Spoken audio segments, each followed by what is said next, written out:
Bapak Ibu Saudara yang dikasihi Tuhan, hari ini kita mulai dengan tema yang baru, kembali pada jalan yang dirancang oleh Tuhan. Saya memulainya dengan satu judul, apakah neraka itu sungguh-sungguh ada? Ada banyak pertanyaan tentang neraka. Apakah benar-benar ada? Kapan diciptakan? Untuk siapa neraka itu diciptakan? Dan bagaimanakah sebenarnya keadaan daripada neraka itu? Dan masih banyak pertanyaan yang lain. Saya tidak akan menjawab semua pertanyaan ini. Tetapi mari kita mempelajari sebenarnya neraka itu apa? Dan benar-benarkah neraka itu real, nyata, menurut versi Alkitab? Karena saya sendiri belum jalan-jalan ke neraka. Kalau sempat jalan-jalan ke neraka pasti sudah tidak bisa balik lagi.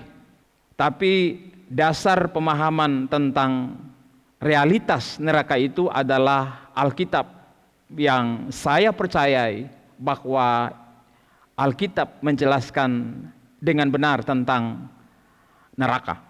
Semua agama mengajarkan berbagai bentuk dan konsep tentang neraka. Walaupun berbeda-beda versi, tapi pada prinsipnya semua agama mengakui bahwa neraka adalah tempat terakhir di mana hidup manusia bermuara, di mana tempat itu adalah tempat penghukuman yang kekal, tempat penghukuman yang menyala-nyala setiap hari, setiap saat. Bukan 1 tahun, 2 tahun, 10 tahun, 100 tahun, 1000 tahun, 2000 tahun, tapi kekal selama-lamanya. Membahas tentang neraka, banyak orang alergi. Kenapa? Karena banyak orang berpikir bahwa neraka itu tidak perlu dibincangkan. Karena neraka itu sebenarnya tidak dirancang untuk manusia, tetapi dirancang untuk iblis. Benar. Allah tidak merancang neraka itu untuk manusia. Namun kita perlu tahu bahwa iblis yang dipersiapkan untuk masuk ke sana, dia itu tidak pernah ingin masuk hanya bersama malaikat-malaikat pengikutnya, tetapi dia berusaha supaya setiap orang, setiap manusia yang diciptakan sepeta segambar dengan Allah pada mulanya bisa bersama-sama dengan dia di dalam neraka. Kenapa saya membahas neraka? Karena setiap orang harus tahu bahwa semua manusia akan berakhir di 2 tempat, sorga atau neraka. Tidak bisa kita pungkiri bahwa neraka ada. Seperti kita mempercayai bahwa sorga itu ada, maka kita juga harus mempercayai bahwa neraka itu ada. Ada orang tidak mau kita membicarakan tentang neraka karena berpikir bahwa kalau orang tahu tentang neraka, orang banyak tahu tentang neraka, mereka memang tidak mau ke sana karena takut berada di sana. Lalu karena takutnya berada di neraka, ia pun datang bergereja atau menjadi orang Kristen. Saya kira itu wajar-wajar saja bahwa setiap orang tidak mau dihukum. Dan itu sebabnya dia mencari jalan dan cara supaya terhindar dari neraka. Dan itu sebabnya muncul berbagai macam agama sebagai bentuk upaya menghindarkan diri daripada api neraka. Tapi kebenaran tentang neraka, siapa yang boleh masuk dan siapa yang tidak boleh masuk, siapa yang harus masuk dan tidak harus masuk, itu yang menurut berbagai agama bisa macam-macam, tergantung dari iman, keyakinan, dan ajaran yang disampaikan oleh agama masing-masing. Tapi menurut versi Kristen, ini yang akan saya sampaikan. Jika saudara tidak menyadari bahwa benar-benar ada neraka, saudara akan jalan saja, lalu kemudian terjungkal ke dalam. Kalau saudara tidak percaya adanya neraka, nanti saudara percaya ketika saudara ada di sana. Dan itu sudah terlambat. Bapak Ibu, saya ingin menyampaikan bahwa sungguh benar neraka itu ada. Walaupun tidak diciptakan untuk Anda, tetapi iblis berusaha untuk membawa saudara ke sana. Dan adakah jalan, cara untuk menghindar dari api neraka itu? Nanti kita akan pelajari dalam sesi-sesi selanjutnya, jalan apa, cara apa yang Alkitab ajarkan kepada kita tentang cara untuk menghindari api neraka ini. Pertanyaan penting yang sering kali dipertanyakan oleh banyak orang, kenapa Tuhan menciptakan neraka? Bukankah Tuhan itu menciptakan segala sesuatunya baik? Memang Allah menciptakan itu dalam kitab Kejadian, semua yang diciptakan dalam dimensi waktu itu, firman Allah berkata baik, bahkan sangat baik, sungguh amat baik, kata firman Tuhan. Tuhan tidak pernah menciptakan dosa, Tuhan tidak menciptakan kejahatan, Tuhan tidak menciptakan rasa sakit, Tuhan tidak menciptakan kematian untuk manusia, termasuk neraka tidak diciptakan untuk manusia. Sejak awal Tuhan selalu menciptakan yang terbaik bagi ciptaannya, terlebih manusia yang kitab Kejadian katakan diciptakan sepeta segambar dengan Allah. Nah, Bapak Ibu Saudara yang dikasihi Tuhan, mari kita mempelajari firman Tuhan. Dalam Matius pasal 25 dijelaskan tentang ada dua kelompok orang. Satu kelompok di sebelah kanannya dan satu kelompok di sebelah kirinya. Saya tidak akan menjelaskan kembali karena saya sudah menjelaskan sebelumnya tentang dua golongan orang ini. Tapi ingin saya tekankan hari ini adalah bahwa Tuhan sejak semula menciptakan manusia untuk berada di sorga.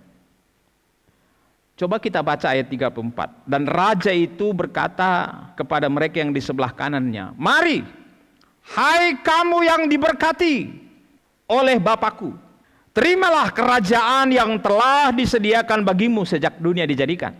Artinya orang-orang yang hidup selaras dengan kehendak dan rencana Allah, ia adalah orang yang diberkati Tuhan. Orang yang melakukan kehendak Allah, orang yang hidup sesuai kehendak Allah, itu adalah orang-orang yang diberkati. Dan firman Tuhan berkata, terimalah kerajaan yang telah disediakan, bukan akan disediakan. Berarti sejak awal, kerajaan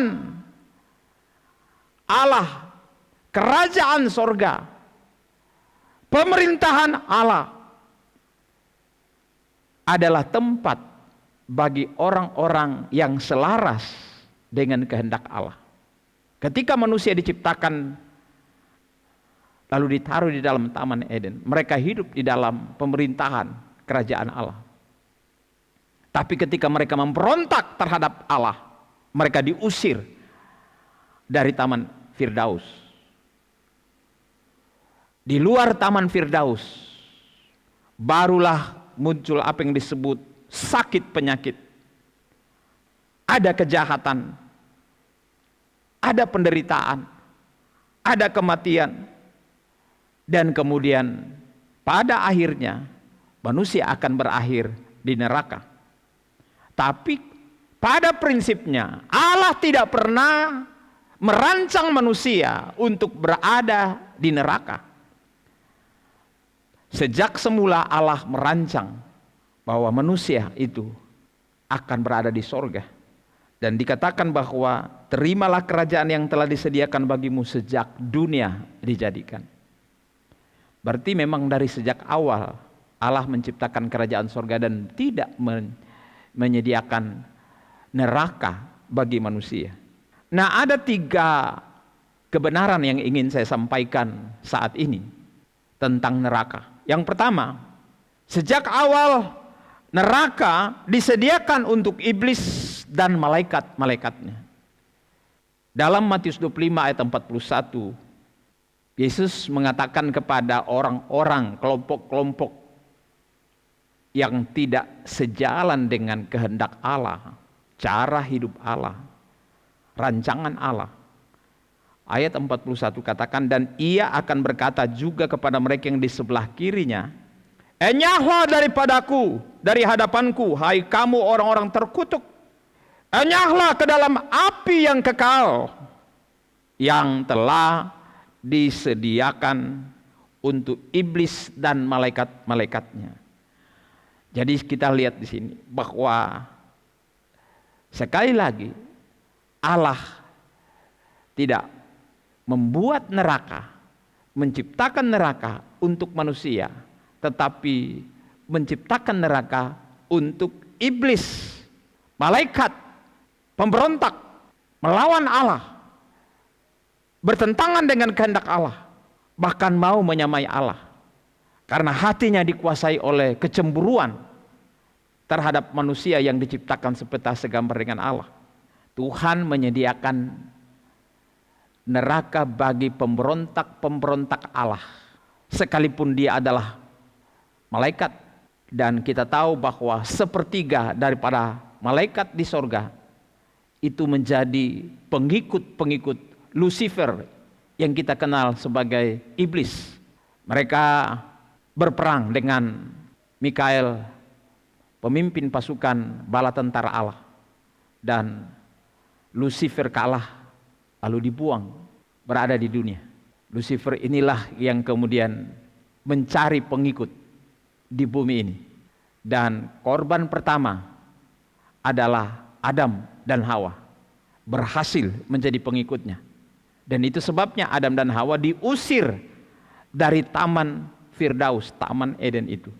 Jadi neraka adalah konsekuensi daripada makhluk-makhluk ciptaan Allah yang memberontak, yang berdosa, yang melawan Allah, yang tidak hidup selaras dengan kehendak Allah.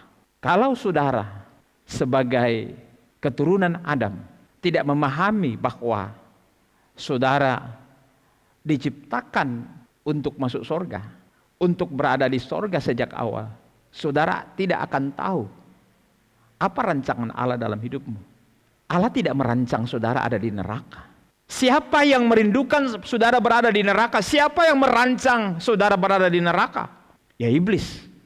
Karena dia tidak mau hanya dia dan seluruh pasukannya masuk ke dalam neraka yang kekal selamanya.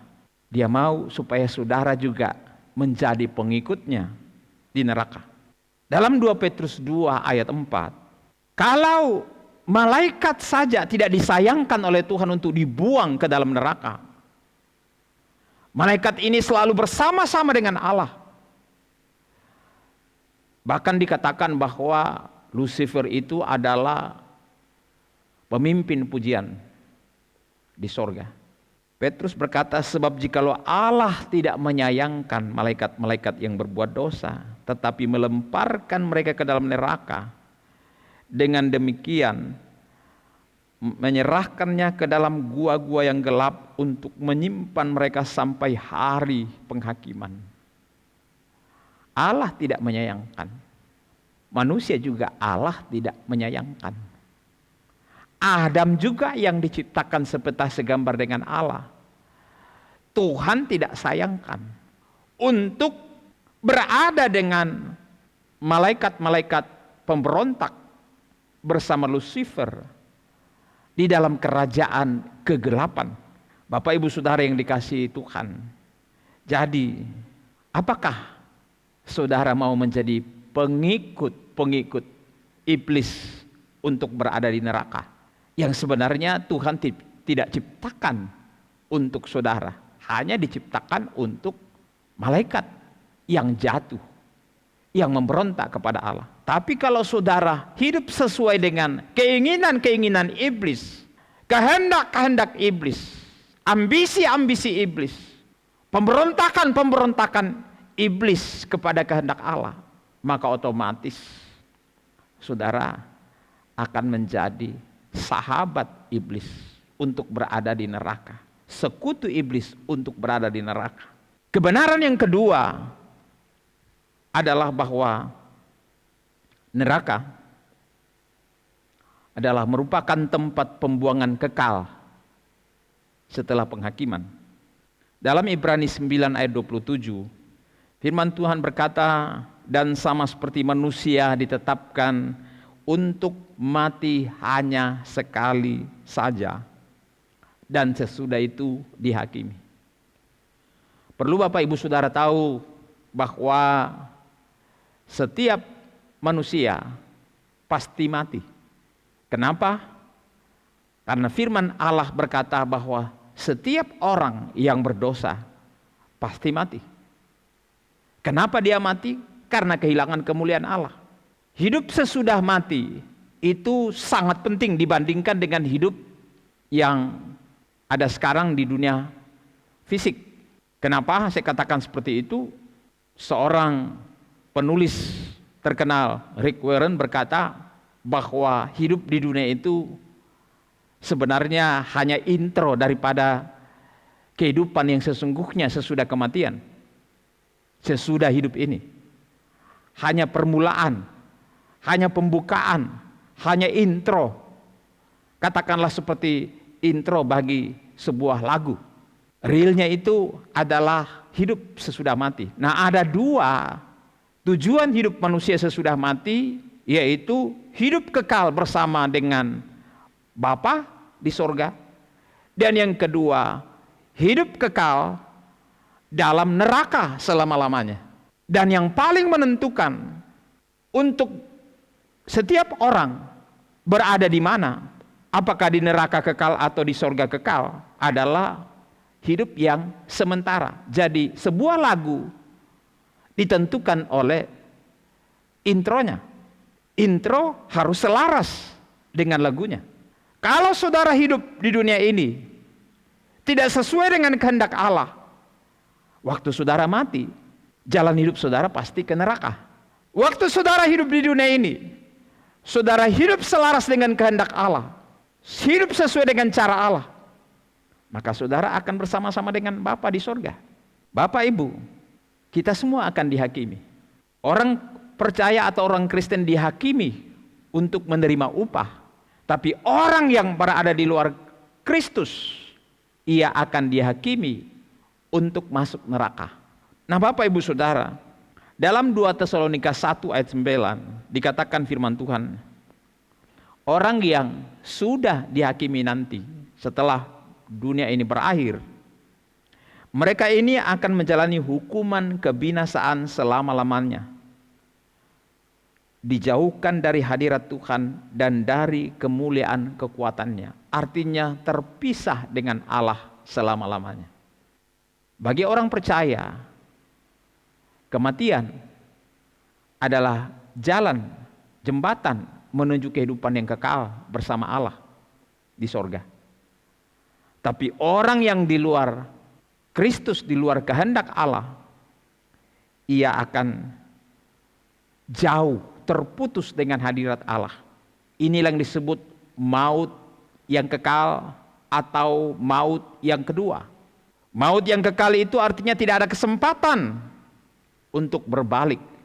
Ketika kita mati sekarang ini, saudara tidak akan bisa pulang, kecuali ya ada yang disuruh pulang. Ada banyak kesaksian-kesaksian orang yang disuruh pulang karena belum waktunya dia ada di sana. Bapak Ibu Saudara, kalau saudara sudah mati berarti berakhirlah kesempatan saudara.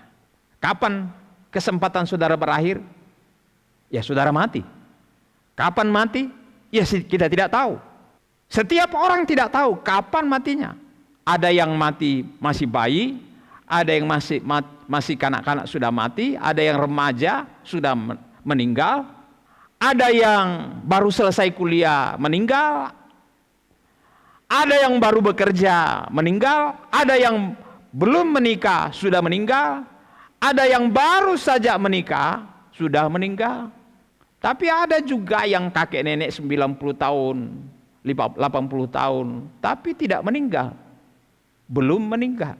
Jadi kita tidak tahu kapan berakhirnya kesempatan kita untuk menentukan kemana kita pergi.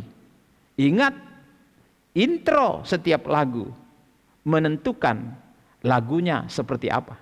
Kalau intro lagunya rock, maka tentu lagunya juga rock. Kalau intronya lembut, ya tentu lagunya juga lembut, dan seterusnya.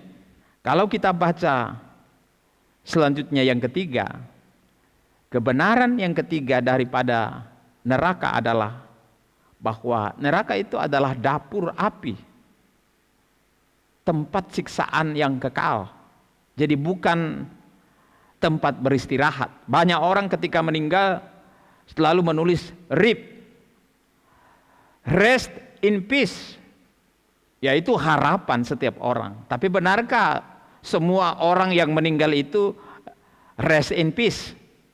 Ya, meninggal dengan tenang, meninggal dengan damai, dan beristirahat, tidur sampai kapan? Ketika Tuhan menghakimi. Bapak Ibu, tidak semua rest in peace. Walaupun seringkali rest in peace itu sering diucapkan untuk setiap orang yang meninggal, karena berharap bahwa orang ini benar-benar rest in peace. Rest in peace itu hanya berlaku bagi orang yang ada di dalam Kristus. Orang yang di luar Kristus tidak ada rest in peace. Ingat peristiwa bagaimana Yesus menceritakan tentang kisah Lazarus dan orang kaya. Lazarus, si miskin ini, rest in peace bersama dengan Bapak Abraham di tempat peristirahatan. Tapi orang kaya ini karena berada di luar Tuhan, dia tidak rest in peace. Justru dia menderita, sangat menderita, sampai pesan kepada Abraham supaya diutus orang ke rumahnya dan memberitahukan saudara-saudaranya yang ada di rumahnya supaya mereka bertobat, tidak masuk ke tempat di mana orang kaya ini berada saat itu. Berarti dia tidak menikmati rest in peace. Dia menderita di sana walaupun belum neraka, tapi tempat sementara sebelum penghukuman yang kekal, sebelum masuk ke dalam dapur api yang kekal. Matius 25 ayat 46 katakan, mereka ini akan masuk ke tempat siksaan yang kekal. Jadi bukan sementara, tapi kekal. Jadi jangan saudara berpikir bahwa mudah-mudahan kalau saya berbuat ini, berbuat itu, saya baik, saya rajin, saya melakukan sesuatu yang menyenangkan orang, saya membela agama. Oh, mudah-mudahan Tuhan itu berkemurahan dan mengubah status saya dari hukuman kepada pembebasan. Seperti para koruptor yang kemudian banyak yang dikurangi masa hukumannya, bahkan di penjara dia nikmati fasilitas-fasilitas hotel. Kenapa bisa seperti itu? Karena memang itu pengadilan manusia, wajar. Tapi pengadilan Allah tidak pandang bulu. Engkau kaya, engkau miskin, engkau banyak uang atau tidak, engkau adalah raja atau orang biasa, sehebat apapun tetap sama di hadapan Tuhan. Bapak Ibu Saudara yang dikasihi Tuhan, ingat, neraka adalah dapur api, tempat siksaan yang kekal. Dan ingat pula, di neraka tidak ada pengurangan masa hukuman dari selama-lamanya menjadi cukup 2000 tahun. Bayangkan saudara, luar biasa. Seandainya Tuhan mengurangi masa hukuman setiap orang, mungkin ada yang berpikir, ya saya bisa sogok, saya bisa memberi uang kepada malaikat supaya saya ditaruh di dekat-dekat pintu neraka, ya, supaya sedikit-sedikit bisa menghirup udara sorga. Saudara, kalau di dunia bisa seperti itu, kalau siang berada di penjara, malam belum tentu ada di penjara. Bapak Ibu, tidak demikian dengan penjaranya Allah. Matius 13:42 katakan semuanya akan dicampakkan ke dalam dapur api, di sanalah akan terdapat ratapan dan kertak gigi. Jadi di sana itu hanya ada ratapan, bukan hanya sekali-sekali, tapi selama-lamanya. Sebab itu Bapak Ibu Saudara, mari kita menyadari kebenaran ini. Di sana tidak ada kesempatan untuk pulang. Jadi jangan coba-coba mau ke sana. Amin. Atau ada yang mau mendaftar. Karena di sana ada banyak artis-artis terkenal. Ada banyak aktor-aktor yang seksi, artis-artis yang seksi. Oh, banyak sekali di sana. Bahkan pendeta pun banyak di sana. Orang-orang Kristen, orang-orang hebat ada di sana. Saudara, tidak peduli saudara. Kenapa bisa? Karena tidak hidup sesuai kehendak Tuhan. Markus 9 mengajarkan kepada kita dalam ayat 47-48. Yesus berkata, jika matamu menyesatkan kamu, jungkillah, karena lebih baik engkau masuk ke dalam kerajaan Allah dengan bermata satu daripada bermata dua. Lengkap, dicampakkan, dibuang ke dalam neraka. Di sana ulat-ulat bangkai tidak mati dan api tidak padam. Saudara mau coba-coba ke sana? Jangan. Amin. Cukup saudara dengar dulu firman Tuhan bahwa neraka itu ada. Banyak orang tidak ingat-ingat bahwa ada neraka.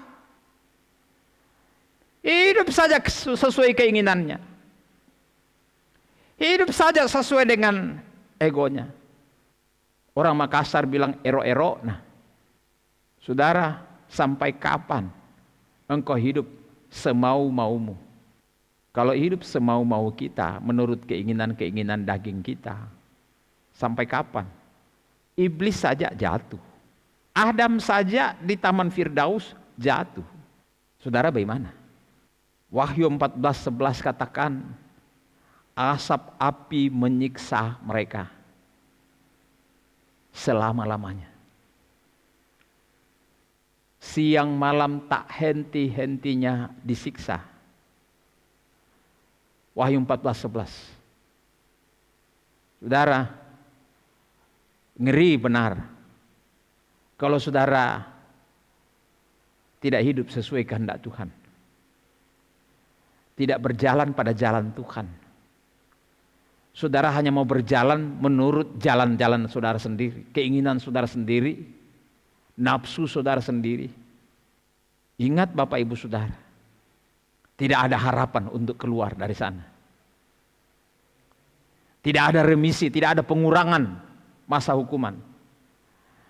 Tidak ada berat ringan di sana. Seringan-ringan apapun tetap neraka selama-lamanya. Jadi berat dan ringan itu sama-sama saja. Kalau saudara sampai masuk ke sana, selama-lamanya ada di sana dan tidak bisa pulang. Saudara tahu, semua orang tidak peduli agama apapun, sehebat apapun pencapaian agamamu, tingkat agamamu, bahkan sehebat apapun karunia-karuniamu.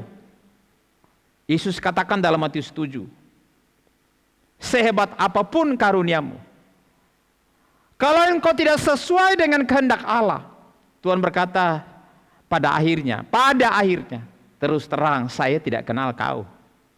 Bayangkan, di ujung-ujung baru Tuhan bilang saya tidak kenal kau. Mungkin saudara bilang saya kenal Tuhan, tapi Tuhan sendiri tidak katakan saya kenal. Kenapa? Karena saudara tidak punya hubungan dengan Tuhan. Saudara tidak punya hubungan pribadi dengan Tuhan. Saudara menjadikan Tuhan itu hanya sebagai objek keinginan, kebutuhan saudara di dunia ini. Supaya diberkati, supaya sehat, supaya jalan hidup saudara makmur dan seterusnya. Tapi saudara sendiri mengabaikan dia dalam hidupmu. Apakah saudara bergaul karib dengan dia? Atau saudara hanya menjadikan dia sebagai pelengkap dalam hidupmu? Nahum menulis dalam pasal 1 ayat 3, Tuhan itu panjang sabar dan besar kuasanya.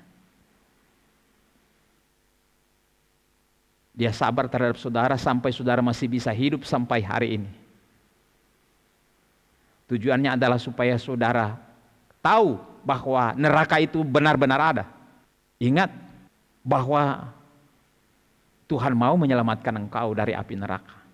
Tapi kalau saudara tidak mau bertobat, saudara tidak mau menggunakan cara Allah untuk selamat, saudara hanya mau menggunakan cara saudara sendiri untuk selamat dengan perbuatan-perbuatan baik saudara, saudara hanya beragama sia-sia. Ingat firman Tuhan berkata selanjutnya, tetapi ia tidak sekali-kali membebaskan dari hukuman orang yang bersalah. Apakah dosamu besar, dosamu kecil, tidak peduli. Dosa besar, dosa kecil sama saja. Dosa tetap dosa. Ada orang berpikir, oh saya baik, saya rajin beribadah, saya rajin melakukan ini, saya rajin melakukan itu. Ya, betul, kau baik, agamamu baik. Tapi apakah hidup agamamu sempurna? Yesus berkata dalam Matius pasal 5, kalau hidup keagamaanmu tidak lebih baik daripada orang Farisi dan orang ahli Taurat, engkau tidak layak. Orang Farisi ahli Taurat itu sangat ketat ketaatannya beragama. Jadi perbuatan-perbuatan saudara tidak menjamin saudara masuk surga, lepas dari api neraka, karena tidak ada yang sempurna dari hidup saudara. Tidak ada upaya-upaya kebaikanmu dan upaya agamamu yang sempurna di hadapan Tuhan. Sementara yang boleh masuk di surga itu adalah yang sempurna. Jadi setiap orang harus mati. Roma 6:23. Upah dosa, dosa kecil, dosa besar, upahnya adalah maut. Sekali lagi ada dua maut. Maut yang pertama, mati dari dunia fisik. Maut yang kedua adalah di dalam roh. Saudara terpisah dari Allah kekal selama-lamanya ketika Tuhan menghakimi dunia ini. Nah, Bapak Ibu Saudara, pertanyaan penting. Ketika saudara tahu surga benar-benar ada dan itu adalah tempat yang real, siksaan selama-lamanya, tentu saudara sebagai orang berhikmat akan berupaya bagaimana caranya supaya saya tidak masuk ke sana. Sangat disayangkan banyak orang tidak mau tahu atau pura-pura tidak tahu. Bahkan memang ada orang yang tidak peduli bahwa dia sedang menuju ke neraka.